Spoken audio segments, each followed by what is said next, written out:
उस्मानाबाद जिल्ह्यामधल्या परांडा तालुक्यातल्या उल्का नदीवर शिवसेना पक्षप्रमुख उद्धव ठाकरेंच्या हस्ते जलपूजन करण्यात आलं। दुपारी 12:30 वाजता हा सोहळा पार पडला। शिवसेना प्रमुख बाळासाहेब ठाकरे शिवजल क्रांती योजनेअंतर्गत नदीपात्राचं खोलीकरण आणि रुंदीकरण करण्यात आलंय। या योजनेतून परांडा तालुक्यातल्या 96 गावांमध्ये हे काम करण्यात आलंय। हजारो तरुणांच्या उत्स्फूर्त सहभागातून हे काम साकारण्यात आलं। त्यामुळे वर्षानुवर्ष दुष्काळाचा सामना करणाऱ्या या भागात मान्सूनपूर्व पावसामुळे हिरवळ अवतरली आहे। जलपूजनानंतर परांड्यात झालेल्या जाहीर सभेत उद्धव यांनी या कामाची स्तुती केली। आम्ही थापा मारत नाही तर करून दाखवतो असं ते म्हणाले।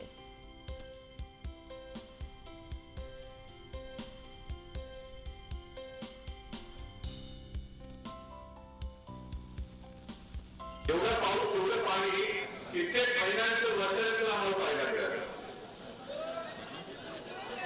आणि मग हे सगळं ऐकल्यानंतर जेव्हा मला सर्व शिवसैनिकांनी आग्रह केला की हे काम तुम्ही पाहायला आलं पाहिजे, म्हणजे ताबडतोब येतो। तर म्हणजे उद्या आपल्या शिवसेनेचा 50वा वर्धापन दिन आहे। सुवर्ण महोत्सवी वर्ष आपण पूर्ण करून 51 वर्ष करतो। आज सुद्धा येण्याचे 2-3 कार्यक्रम आहेत, पण मी मुद्दामून आलो खास करून सर्व शिवसैनिकांना ठाणे गावाचं कौतुक करायला आलो आहे।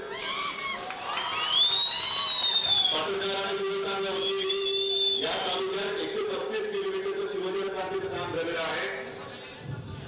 मला नाही वाटत एवढं मोठं काम इथं कुठल्या तालुक्यात झालं। आज ह्या पडलेल्या पहिल्या पावसामध्ये 6.5 TMC पाणी स्टॉक झालेलं आहे।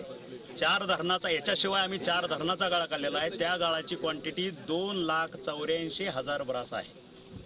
हे झालेलं काम। आता धरणात साठलेला पाणी साठा ह्या 6.5 TMC पेक्षा वेगळा आहे लक्षात।